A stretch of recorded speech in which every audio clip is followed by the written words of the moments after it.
안녕하세요. 저는 결혼한 지 10년 차 45세 무자녀 주부입니다.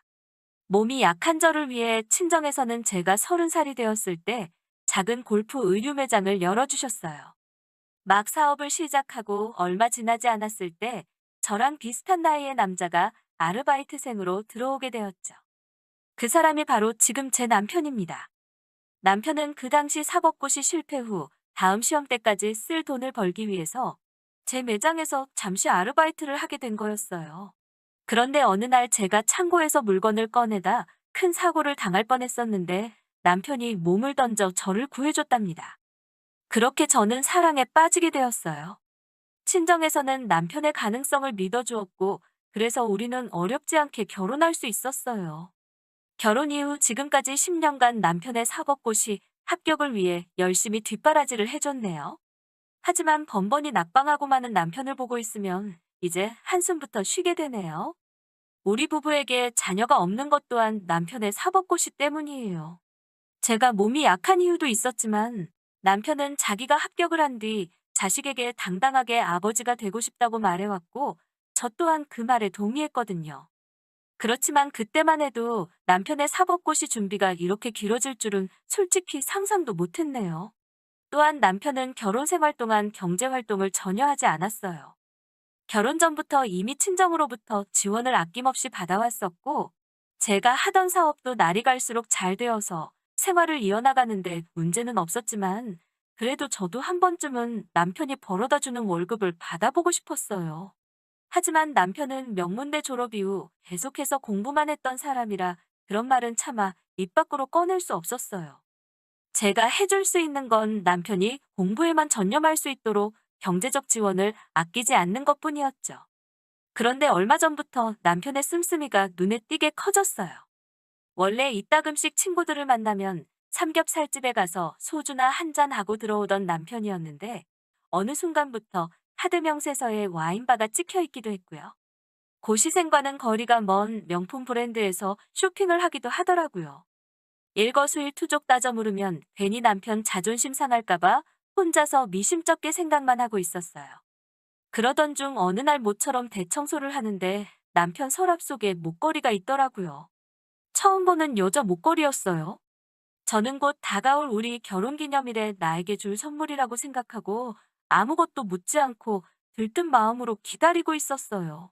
그런데 막상 결혼기념일 당일이 됐는데도 정작 남편이 결혼기념일인 것조차 잊고 있는 것 같더라고요. 저는 설마 하는 마음으로 기다리다가 결국 저녁 식사 자리에서 남편에게 뭐 나한테 줄 거 없냐고 물었어요. 그런데 남편은 입안에 잔뜩 들은 음식을 꾸역꾸역 씹어대면서 무슨 소리를 하고 있냐는 듯이 정말 모르는 것처럼 말하는 거예요. 거기서 뭔가 쎄한 느낌이 들더라고요. 그동안 미심쩍던 마음이 점점 확신으로 들기 시작했죠. 그리고 며칠 뒤의 일입니다. 제 매장에서 일하던 여직원이 제가 남편 서랍 속에서 봤던 그 목걸이를 하고 있더군요. 저는 믿을 수 없었지만 그래도 혹시나 하는 마음에 일부러 여직원에게 제 집에서 뭘 좀 가져다 달라고 심부름을 시켰어요. 네 하고 대답하며 아무 군소리 없이 나가는 여직원 뒤를 조용히 미행하기 시작했어요.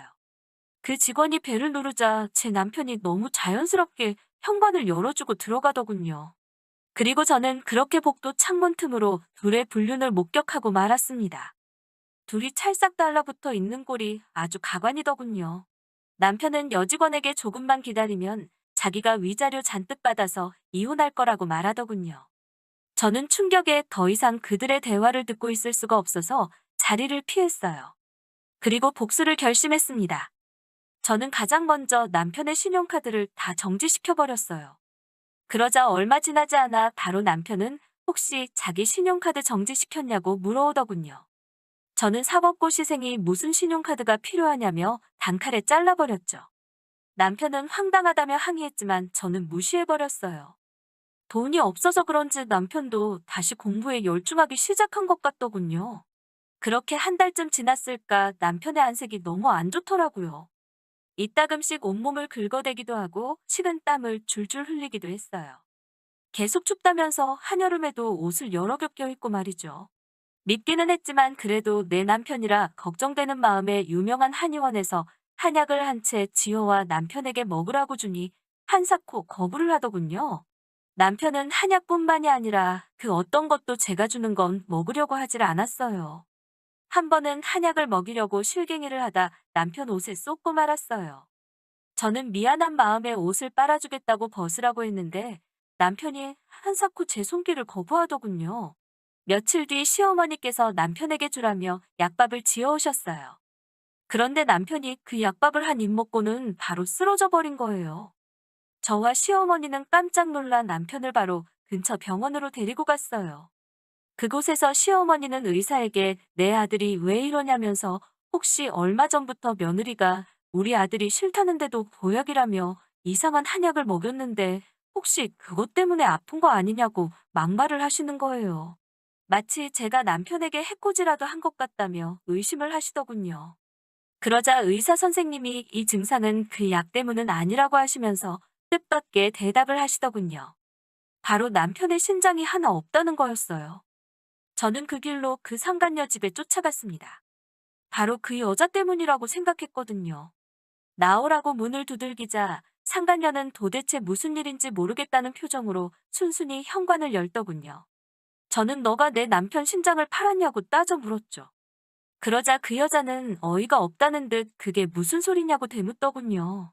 그래서 제가 네가 내 남편이랑 바람피는 거 다 알고 있다니까 원래 제 남편 뜯어먹는 재미로 만나고 있었는데 돈이 없다고 해서 헤어지자고 했다면서 그런데 갑자기 또 돈이 생겼다고 해서 다시 좀 만나다가 진짜 돈이 없다고 해서 지금은 정말 헤어진 상태라고 실토하더군요. 저는 남편이 입원한 병원으로 돌아와 남편의 핸드폰을 샅샅이 뒤지기 시작했습니다. 상간녀의 문자와 남편의 상황을 종합해보니 그 여자에게 정신이 팔린 남편은 어떻게든 돈을 구할 방법을 궁리했었던 것 같아요. 하지만 10년 가까이 자기 손으로 돈을 벌어본 적이 없으니 어디 가서 열심히 일해서 벌 생각은 못했던 거죠. 그러다 불법 장기 매매를 알게 되고 제가 출장을 간 사이에 신장적출 수술을 받았나 봐요. 문제는 제가 예상보다 일찍 돌아오는 바람에 제대로 치료를 받을 수 없었던 거예요. 그러자 비로소 그동안 남편이 보였던 이상한 모습들이 이해가 되기 시작했어요. 저에게 수술 자국을 감추기 위해 옷을 벗지 않으려 했고, 옷을 여러 겹 겹쳐 입었고, 혹시 모를 부작용 걱정 때문에 제가 주는 약도 일부러 먹지 않으려고 했던 거였어요. 남편은 그동안 상간녀가 원하는 명품백을 비롯해 선물들을 사주면서 그 관계를 유지하려고 했던 것 같아요. 그런데 제가 카드를 정지시키고 남편이 가지고 있던 돈이 다 떨어지자 상간녀가 남편에게 헤어지자고 했고 갑작스러운 이별 통보의 남편은 어떻게든 다시 그 여자와 만나기 위해서 저 몰래 신장까지 팔아쳐 먹은 거예요. 그리고 결국엔 건강이 악화돼서 쓰러진 거고요. 이미 병원에 왔을 때는 남은 신장 하나마저 기능이 저하돼서 만성 신부전증 진단을 받은 거죠. 의사는 신장 투석이나 이식밖에는 방법이 없다고 통보하더군요. 그 사실을 남편에게 알리니 갑자기 남편은 저에게 손이 발이 되게 빌면서 사정을 하더라고요. 자기가 정말 사랑하는 건 사실 나 하나였다면서 제발 자기 좀 구해달라고 하는 거예요. 예전에 저라면 신장 하나 줬을 수도 있겠죠. 내가 믿고 사랑하는 남자의 성공을 위해 10년 동안 군소리 없이 뒷바라지 해온 저이니깐요. 그렇지만 더는 그렇게 바보같이 희생하고 싶지 않았어요. 눈물을 보이며 다 죽어가는 목소리로 사정하는 남편 면전에다가 이혼 도장 찍은 서류를 던졌습니다. 남편은 서류를 열어보곤 그럼 자기는 이제 어떻게 살아가냐면서 발버둥을 치더군요. 그 순간 병실문이 열리면서 그 상간녀가 들어오는 거예요. 그 상간녀는 남편을 아주 한심한 눈빛으로 쳐다보더라고요. 남편은 순간 저와 그 상간녀를 번갈아 쳐다보더니 이제 그 상간녀 바지가랑이를 잡고 늘어지더군요. 상간녀에게 자기한테 신장 하나만 주면 자기가 사법고시 패스해서 사모님 소리 듣게 해준다는 개소리를 싸지르면서요. 상간녀는 냉정한 목소리로 오빠 제발 정신 차리라고 내가 미쳤다고 오빠한테 내 신장을 주냐며 코웃음을 치더군요. 그리고는 상간녀가 그래도 마지막이라 생각하고 얼굴 보고 이야기하러 온 거라며 이제 절대로 자기를 아는 척도 하지 말라고 소름 끼친다는 말만 남기고 병실을 나가더군요. 그렇게 저한테도 상간녀한테도 버림받고 건강까지 잃고 초라하게 누워있는 남편을 보니 인과응보라는 말이 딱 생각이 나더군요. 이제 남편도 혼자 살아가는 법을 배워야 하겠죠? 긴 이야기 들어주셔서 감사합니다. 오늘의 사연은 여기까지입니다. 구독과 좋아요, 알람 설정해 주시면 앞으로 더 좋은 사연으로 찾아오겠습니다. 감사합니다.